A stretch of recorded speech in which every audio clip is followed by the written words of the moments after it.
aad u jeedaan waa goob markaasi ay xooluhu wax ka cabaan gaar ahaan biyahana u jeedaan ay hadda isticmaalaan iyadoo la galay xilli jilaal ah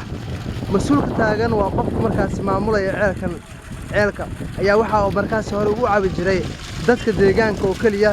iyo dameerada markaasi isticmaalaya hay'asha waxa ku soo kordhay maalmihii ugu dambeeyay inay helaan qaar ka tirsan xoololeyda oo markaasi gabiyahan u naqatay in qayb weyn ay ka qaataan cabitaankooda wabiga biyaha oo ku jira ayaa gabiyahan faaruq noqday intaana loo ah ayaa hadda markaasi cabaysa ceelka qaarkood waa ay joogaan haatan sidaad u arkaysaan biyaha markay cabay kadib ay halkan fadhiisteen kadibna waxaa markaasi la dareemayaa maalin walba inay ku soo kordhayaan tiro kaleento oo ka tirsan kuwa markaasi xoolaha ah gaar ahaan xoololeyda ku dhaqan deegaana hoos yimaada degmada Afgooye iyo degmadan aan ku noolnahay Ibrahim Carab waa mas'uulka markaasi ceelka maamulaya wuxuu ii sharaxayaa ceelka biyaha markaasi xoolaha ay ka cabaan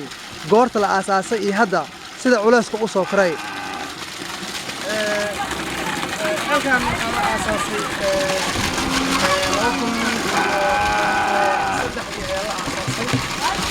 صادرتها بيان وحلا استعمال جري حاكمها وحلا استعمال جاري بدارة استعمال جري أخلي كونها وعاصو وحورنا بيا عاصمة صادرتها صرفها نقدر نصدر واي محايا ويجي يا بيا ولا زايد يا نصدر وهم استعمالها مصورك وصولنا يا استعمالها لوضع يا استعمالها صادرتها مرة غار حتى ولا سلوك سوجايو ما قابل كرر صادرتها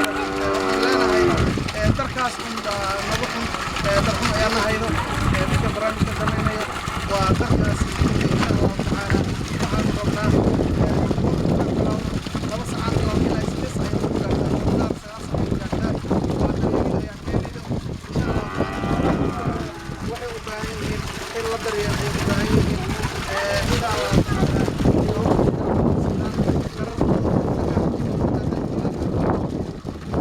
baragaha ayaa waxaan dareemayaa inay tahay oo kaliya baraagta tan aad u jeedaan marka loo eego tirada ceelka imaanaysa maalintii xoolaha